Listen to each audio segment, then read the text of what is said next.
La contestation continue de s'étendre en Iran, jusque dans le sud-est du pays, pourtant très conservateur. Avec ses slogans radicaux, la rue a-t-elle remporté une bataille? Le pouvoir iranien vient d'annoncer le réexamen parlementaire du port du voile et l'abolition de la très décriée police des mœurs. Le régime tente, par des manipulations, de contrôler le niveau de mécontentement à l'intérieur de l'Iran. Le pouvoir tyrannique ne tient que autant qu'on lui donne ce pouvoir. Et qu'est-ce qui fait qu'on donne ce pouvoir? C'est la peur. C'est la peur, je dirais, et c'est le silence qui accompagne souvent la peur. Mais retirez la peur et vous retirez au pouvoir sa légitimité. Sans électricité, la journée s'annonce compliquée. Les coupures de courant pourraient survenir entre 8h et 13h ou entre 18h et 20h au moment des pics de consommation d'énergie.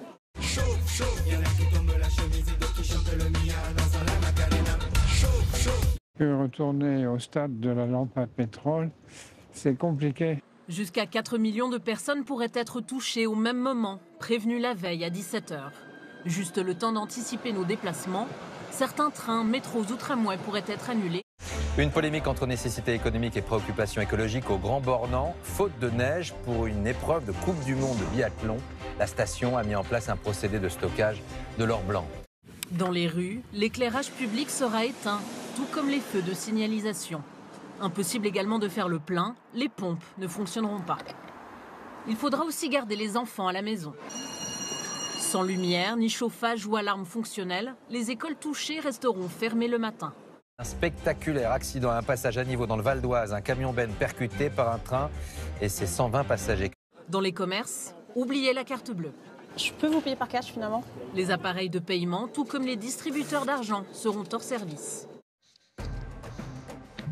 Oui. La tuile. Ah oui, la tuile. Pas de café, pas de frigo, pas de chaud, pas de froid.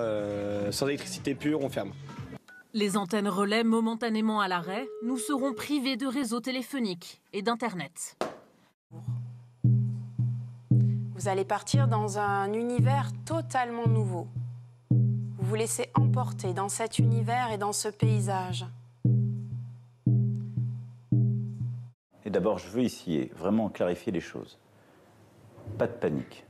L'un des problèmes majeurs des Français et des catégories populaires en particulier, c'est le sentiment que les jours heureux sont derrière nous. C'est le sentiment que la notion de progrès a disparu dans nos vies et dans nos perspectives. C'est le sentiment que les enfants, que nos enfants vivront moins bien que nous n'avons vécu. Depuis la rentrée, on parle beaucoup de fatigue, d'épidémie, voire de flemme, d'épidémie de flemme, avec près d'un tiers des Français qui déclarent se sentir moins motivés qu'avant le Covid et qui se replient sur leur bulle privée, qui ne sortent plus, qui ne font plus grand-chose. Donc cette 9e vague-là, elle arrive au pire moment, dans un moment de déprime collective française. Où en est-on de cette épidémie? Alors, on compte 52 908 nouveaux cas confirmés pour la seule journée d'hier, soit 40% d'augmentation en une semaine. Une petite bise. Allez, quand même, on a le droit maintenant. La nouvelle année, vous vous rendez compte?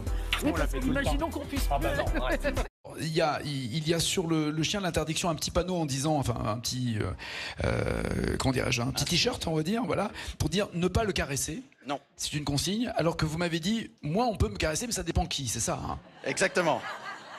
Mais je t'ai bien interdit pour toi. Oui, j'ai bien compris, j'ai bien compris. Porte-parole de la Fédération française de... Si ça avait été Sophie, peut-être. J'ai compris, merci. Merci.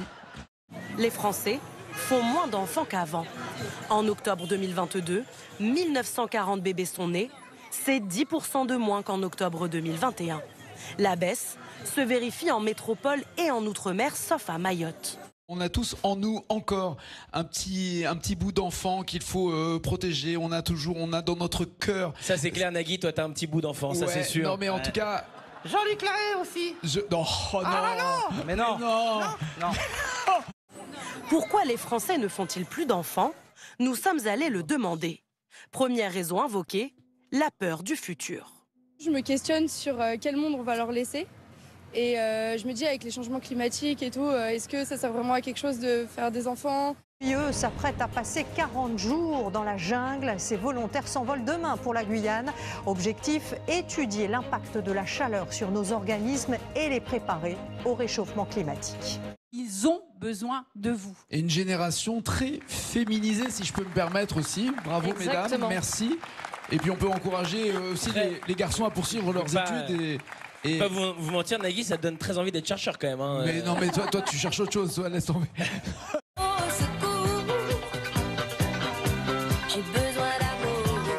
Moi, je suis à fond, à 1000, 10 000%. Allez les bleus.